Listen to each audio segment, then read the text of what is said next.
আন্দোলন করে গদি দখল করে নেওয়াটা দিল্লির লাড্ডু না, কিনা বিল্লা লাইলেই খালাস।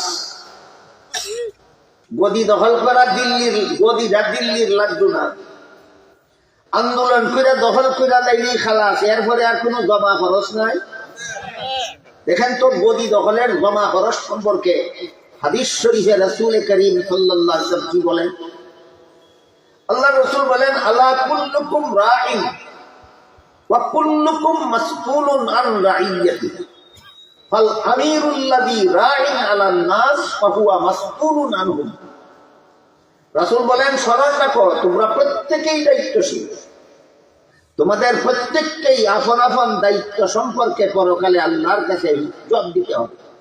দেশের শাসনকর্তা সমস্ত দেশবাসীর জন্য দায়িত্বশীল। দেশের শাসনকর্তা সমস্ত দেশবাসীর জন্য দায়িত্বশীল। সমস্ত দেশবাসীর ব্যাপারে শাসনকর্তাকে কিয়ামতের দিন আল্লাহর কাছে জবাব দিতে হবে। আর প্রেসিডেন্টের পক্ষ থেকে প্রাণ ভিক্ষা দেওয়া আরেকটা কুফরি।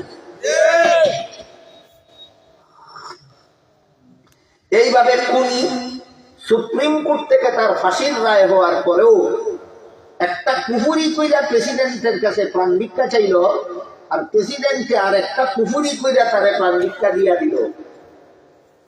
তাহলে খুন খারাপি বন্ধ হওয়ার ব্যবস্থা হইল না খুন খারাপির দরজা খোলা হইল? মানব রচিত আইনের অনিবার্য পরিণতি। মানুষের মন গড়া আইনের এই পরিণতি ছাড়াও হয় না। খুন বন্ধ কিভাবে হবে যে আল্লাহ জানে, তুমি জানো না। তুমি না গালে না বাবা অঙ্গ খানা চুল কাটে গেছো, এই জন্য তুমি এই যে আইন জারি করছো। আল্লাহর কসম কিয়ামত পর্যন্ত এই দেশে খুন খারাপি বন্ধ হবে না।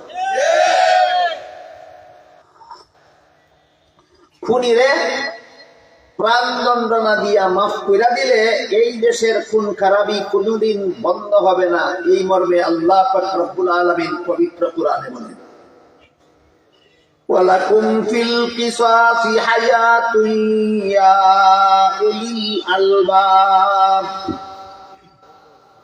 খুনিরে হত্যা করা মানুষের দেশের খুনাখুনি বন্ধ করার একমাত্র ব্যবস্থা।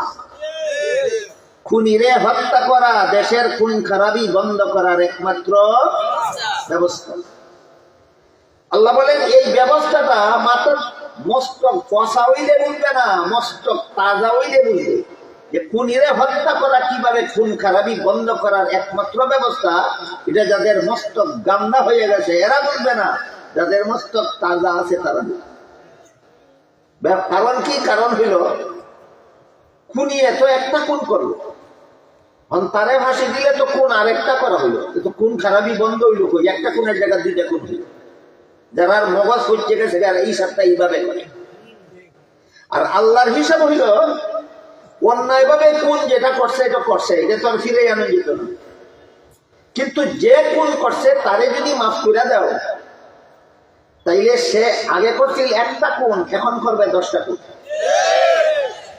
আগে দেশ একটা খুনি আসিল, খুন কইরাও পান্ডিতটা ভাইয়া খালাস পাওয়া যায়, এই কথা যখন অন্যান্য ডাকাইতেরা জানবে আরো 100টা খুনি এই সমাজে তৈরি হবে। এই জন্য আল্লাহ পাক রব্বুল আলামিন বলেন, খুনিকে প্রাণদণ্ড দেওয়াই হইল দেশের খুন খারাপি বন্ধ করার একমাত্র ব্যবস্থা।